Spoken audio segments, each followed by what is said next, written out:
ছেচল্লিশতম BCS preliminary পরীক্ষা বাংলা সাহিত্য বিষয়ের মডেল টেস্ট ১৪ চর্যাপদের তিব্বতী অনুবাদ আবিষ্কার করেন কে?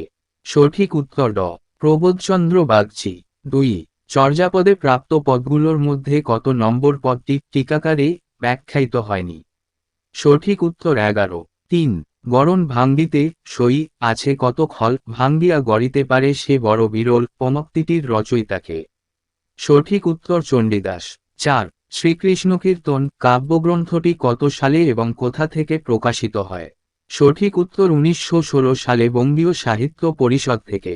৫ নিচের কোনটি রবীন্দ্রনাথ ঠাকুরের রাজনৈতিক উপন্যাস? সঠিক উত্তর গোরা। ৬ মহেশ ছোট গল্পটির রচয়িতাকে? সঠিক উত্তর শরৎচন্দ্র চট্টোপাধ্যায়। ৭ হৃৎকলমের টানে প্রবন্ধটির রচয়িতাকে? সঠিক উত্তর সৈয়দ শামসুল হক। ৮ বঙ্কিমচন্দ্র চট্টোপাধ্যায়ের ত্রয়ী উপন্যাস কোনগুলো? সঠিক উত্তর আনন্দমঠ, সীতারাম, দেবী চৌধুরানী। ৯ কাজী নজরুল ইসলামের বিদ্রোহী কবিতাটি কোন কাব্যগ্রন্থের অন্তর্গত? সঠিক উত্তর অগ্নিবীণা। ১০ নবদম্পতির প্রেমালাপ কবিতাটি কার লেখা? সঠিক উত্তর রবীন্দ্রনাথ ঠাকুর। ১১ একেই কি বলে সভ্যতা কার রচনা? সঠিক উত্তর মাইকেল মধুসূদন দত্ত। ১২ চতুরঙ্গ পত্রিকার সম্পাদক কে ছিলেন?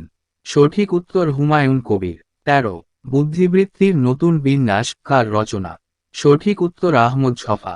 ১৪ বাংলার স্কট বলা হয় কাকে? সঠিক উত্তর বঙ্কিমচন্দ্র চট্টোপাধ্যায়। ১৫ কৃতদাসের হাসি উপন্যাসটির রচয়িতাকে? সঠিক উত্তর শওকত ওসমান। ১৬ চন্দ্রাবতী কাব্যটির রচয়িতাকে? সঠিক উত্তর কোরেশী মাগন ঠাকুর। ১৭ রেইনকোট গল্পটি কার লেখা? সঠিক উত্তর আখতারুজ্জামান ইলিয়াস। ১৮ জ্ঞান যেখানে সীমাবদ্ধ বুদ্ধি যেখানে আড়ষ্ট মুক্তি সেখানে অসম্ভব কোন পত্রিকার মূলবাণী? সঠিক উত্তর শিক্ষা পত্রিকার। ১৯ ভাষা আন্দোলন ভিত্তিক জেগে আছি ব্যথার স্নায়ুতে কবিতাটি কার লেখা? সঠিক উত্তর আহমদ রফিক। ২০ পূর্ণ স্বাধীনতা চূর্ণ স্বাধীনতা গ্রন্থটির রচয়িতাকে? সঠিক উত্তর শওকত ওসমান।